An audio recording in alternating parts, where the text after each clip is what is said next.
Halo semua, bagaimana kabar kalian hari ini? Semoga dalam keadaan sehat dan selalu dalam lindungan Tuhan Yang Maha Esa. Seperti biasa nih, sebelum masuk ke ceritanya, Mimin mau ingatin buat kalian untuk tekan tombol subscribe. Dan tekan tombol loncengnya terlebih dahulu, biar nggak ketinggalan video-video terbaru dari channel ini ya.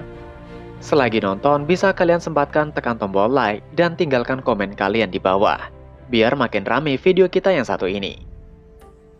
Disclaimer, untuk para subscriber channel Storytime, cerita ini hanya karya fiksi. Segala tindakan yang ada dalam ceritanya hanyalah imajinasi semata.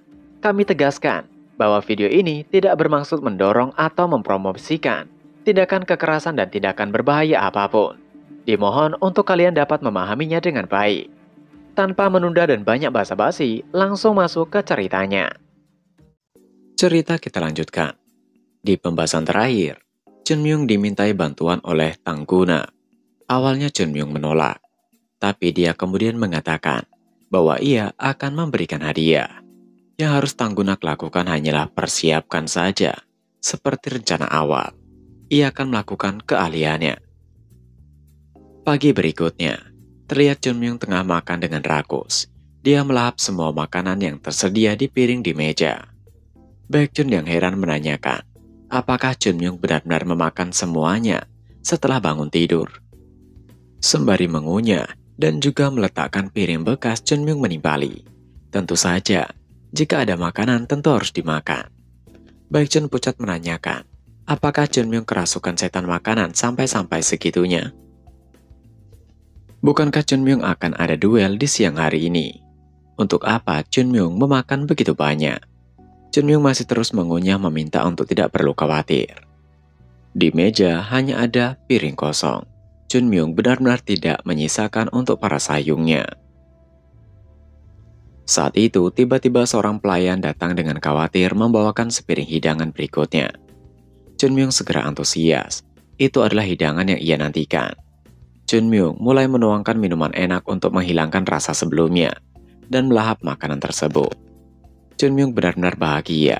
Dia tidak bisa berhenti memuji makanannya. Baekjun yang ada di samping hanya bisa menatap dan menelan ludahnya. Dia penasaran menanyakan, apakah memang seenak itu? Dia mencoba untuk meminta sedikit makanan tersebut. Namun Chunmyung menghentikan Baekjun. Chunmyung memaki Baekjun yang berani menyentuh makanannya. Itu sangat tidak sopan. Makanan itu disiapkan khusus oleh keluarga Tang untuknya. Lebih baik mereka makan makanan yang tersisa saja. Baekjun benar-benar kesal. Dia memaki Chunmyung yang telah gila. Sekte Gunung Berbunga telah hancur dan kacau. Segalanya benar-benar terbalik. Alasan Baekjun mengatakan itu adalah karena dia senior, tapi diperlakukan seperti itu oleh junior kelas 3. Sungguh terlalu. Chunmyung menimpali. Ia hanya memintanya untuk makan makanan yang lain. Baekjun masih memaki. Tidak ada makanan lain tersisa di meja. Semua telah Chunmyung habiskan. Saat mereka bertengkar karena makanan, pelayan sebelumnya membungkuk dan perlahan meninggalkan ruangan. Dia menutup pintu dan berjalan keluar dengan cara mencurigakan.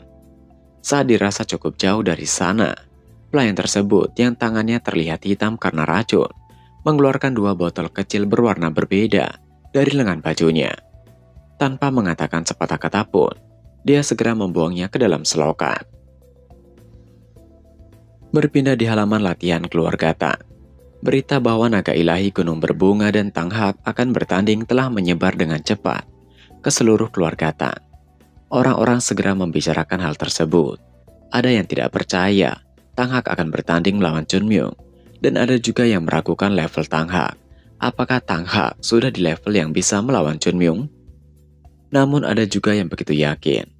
Meskipun Tuan Muda Tang Hak bukan putra kepala keluarga, bukankah dia yang terbaik di antara para pejuang muda dari keluarga Tang? Yang lain juga membenarkannya, tapi juga masih mengkhawatirkan. Yang Tang Hak lawan adalah naga ilahi Gunung Berbunga. Bukankah kepala keluarga juga kehilangan muka saat duelnya dengan naga ilahi Gunung Berbunga tempo hari? Tentu saja, ada yang menyangkal pernyataan itu, karena mungkin kepala keluarga mereka belum serius. Apakah mereka akan berpikir kepala keluarga akan menggunakan serangan mematikan hanya untuk melawan Taois muda dari Gunung Berbunga? Setiap orang memiliki pendapat dan pemikiran yang berbeda, tetapi semua orang ingin melihat pertempuran terjadi dengan mata kepala sendiri. Karena alasan itu, aula pelatihan pusat tempat pertandingan dijadwalkan dipenuhi oleh orang-orang sejak pagi. Melihat kerumunan, jantung Tang Hak mulai berdetak kencang.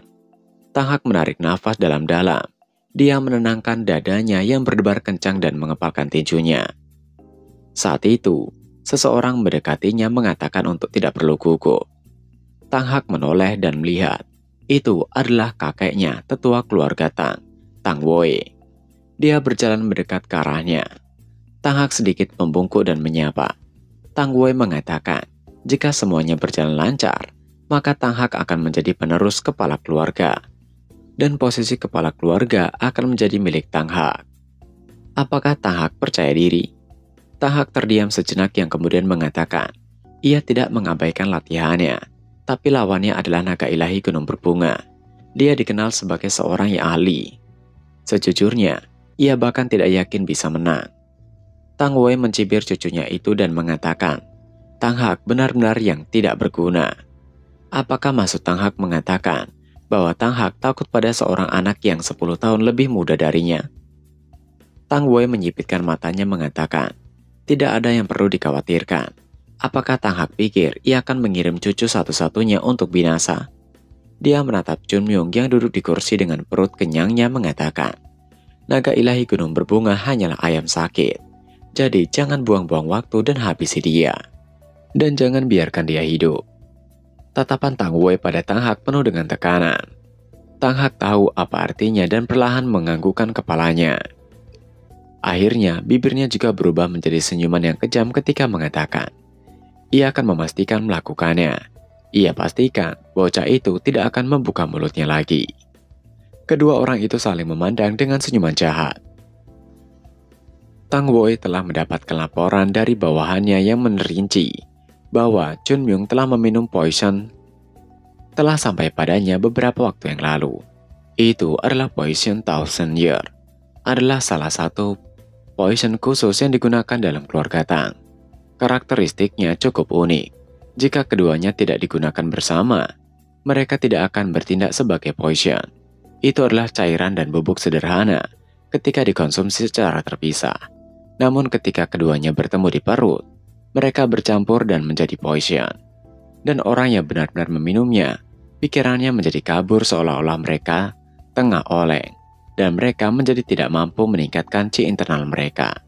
Ini adalah jenis poison terbaik untuk digunakan pada musuh sebelum bertanding dengan mereka. Seberapa kuat lawannya, di bawah pengaruh poison itu, Tang Hak tidak akan kesulitan melawan Chun Myung. Tang Wei tersenyum dan menoleh untuk melihat Tang Gunak, duduk jauh darinya dan bergumam. Tidak peduli seberapa besar Tang Gunak ingin mendukung Chun Myung, apakah masuk akal bagi kepala keluarga dari keluarga Tang untuk berpihak di sisi gunung berbunga? Ia tidak bisa menyerahkan masa depan keluarga ini kepada orang seperti itu. Dan pada akhir hari ini, keluarga Tang akan memiliki kepala keluarga yang baru.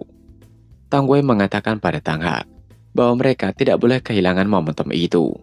Segera pergilah dan lakukan yang terbaik. Tang Hak mengerti. Dia segera berjalan menuju arena tanding. Hanya suara langkah kaki Tang Hak yang terdengar. Dia menaiki tangga dengan perasaan campur aduk. Dia bergumam. Di sanalah ia akan menjadi penerus keluarga Tang. Ia tidak boleh gentar. Dia harus menunjukkan kehadiran hari ini. Yang kemudian dia berteriak memanggil naga ilahi gunung berbunga. Ia akan menghadapinya hari ini dan membuktikan bahwa keluarga Tang berada di atas gudang dan gunung berbunga. Seperti yang diharapkan dari keluarga Tang. Mendengar kata-kata Tang Hak yang bermartabat, anggota keluarga Tang bersorak. Ada orang yang memandang Tang Gunak karena takut akan amarahnya, tetapi pria itu tidak menunjukkan reaksi apapun terhadapnya. Saat itu, Chun Myung yang duduk dikelilingi para seniornya itu meminta untuk mereka mendekat dan berbicara. Mereka semua berbisik, tidak tahu apa yang didiskusikan oleh mereka berlima. Sepertinya Chun Myung merencanakan sesuatu. Itu membuat Jokul dan juga Baekjun khawatir, namun Chun Myung meminta untuk mereka tenang saja. Semuanya telah teratasi. Mata orang-orang terfokus pada murid-murid gunung berbunga. mereka pasti mendengarkan Tang Gunak. Tetapi, mereka berdiri melingkar dan berbisik di antara mereka sendiri. Setelah percakapan kecil itu, seseorang dari pihak Gunung Berbunga telah maju. Orang-orang terkagum-kagum saat melihat orang yang naik ke atas panggung tanpa rasa takut. Mereka mengira itu adalah naga ilahi Gunung Berbunga. Aura kehadirannya saja benar-benar hebat. Namun mereka sadar akan sesuatu ada yang aneh. Saat perwakilan dari Gunung Berbunga telah sampai di depan Tang Hak juga terkejut tidak percaya. Dia diam, yang kemudian dia mengatakan, omong kosong macam apa itu? Seharusnya yang ia hadapi adalah naga ilahi Gunung Berbunga. Mengapa orang lain selain naga ilahi Gunung Berbunga yang naik ke arena? Perwakilan itu tidak lain adalah Yui Seol. Dia memperkenalkan diri. Dirinya adalah Yui Seol dari Sekte Gunung Berbunga. Dia memandang Yui Seol yang datang. Arena hening sejenak yang kemudian Tang Hak mengatakan, sepertinya Yui Seol tidak mengerti kata-katanya. Di mana naga ilahi Gunung Berbunga? Chun Myung yang masih duduk mengangkat tangannya mengatakan ia ada di sana. Tang Hak berteriak kesal mengatakan, menurut kesepakatan, Chun Myung seharusnya melawannya bukan? Chun Myung dengan malas mendeci menimpali. Memang, tapi sebaiknya mereka lakukan saja seperti ini. Tang Hak tambah kesal menanyakan maksudnya. Chun Myung menyilangkan kakinya mengatakan, ia tidak bisa menahan diri. Dia menepuk perutnya yang buncit meneruskan. Ia telah makan terlalu banyak pagi ini. Karenanya perutnya terasa pegah. Makanan keluarga Tang sangat enak. Melihat tingkah Chun Myung membuat para seniornya menunduk. Mungkin mereka malu. Mendengar itu juga membuat Tang Hak semakin emosi berteriak. Apakah semua murid Gunung Berbunga tidak tahu malu? Chun Myung mencibir. Tang Hak sangat aneh. Tang Hak mengatakan bahwa Gunung Berbunga tidak memiliki rasa malu. Lelucon yang absurd. Chun Myung tersenyum menanyakan, siapa yang di sini tidak punya malu sebenarnya? Tang Hak semakin bingung, dia menanyakan apa maksud Chun Myung. Chun Myung bangkit dari duduknya mengatakan, Tang Hak mengatakan ingin melawan ya bukan? Tapi skill apa yang Tang Hak miliki? Dirinya adalah naga ilahi Gunung Berbunga. Chun Myung mengulurkan perutnya yang bengkak. Tang Hak terdiam. Dia tidak bisa mengerti dengan semua yang Chun Myung lakukan. Dia berteriak semakin naik pitam. Apakah Chun Myung serius menyombongkan ketenarannya sekarang? Bukankah itu memalukan bagi seorang pejuang? Tidak, itu tidak benar. Chun Myung mengurutkan alisnya menanyakan. Omong kosong macam apa itu? Apanya yang memalukan sebagai pejuang?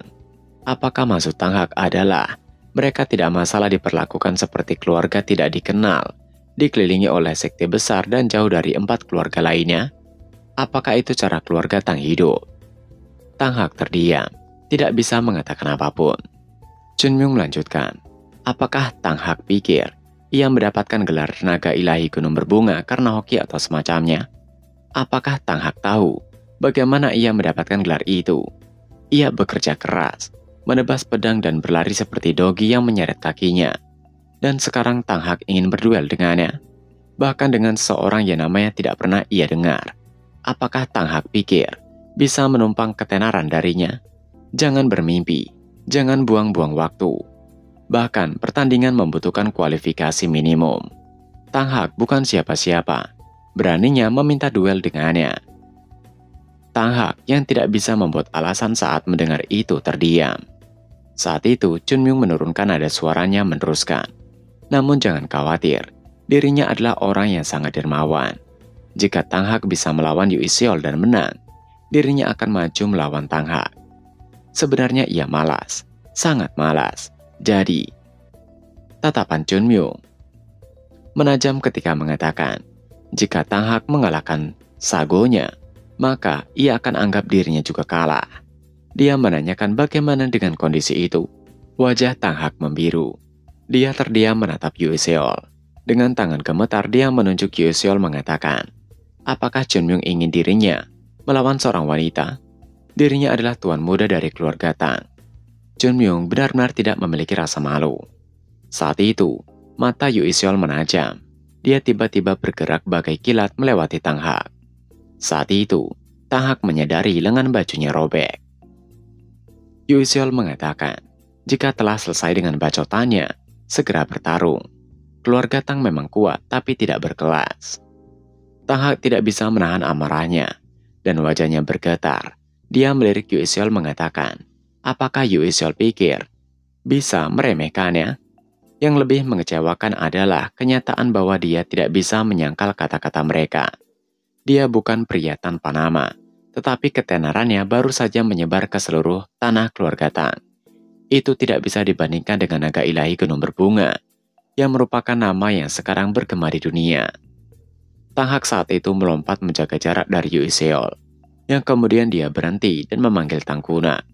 Apakah Tang Gunak benar-benar akan menyetujui hal itu? Alih-alih menjawab, Tang Gunak menatap Tang Hak, Yue Xiao dan Chun Myung, memeriksa wajah lelah Chun Myung. Dia kembali menatap Tang Hak dengan wajah tanpa ekspresi. Dia bergumam, Chun Myung pasti memiliki rencana itu. Chun Myung kasar, tidak pengertian dan cukup kotor untuk menyentuh barang-barang orang lain, dan adalah seorang yang bahkan mencoba mengambil warisan keluarga mereka.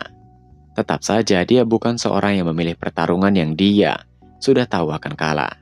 Saat itu Tang Gunak mengatakan itu tidak penting.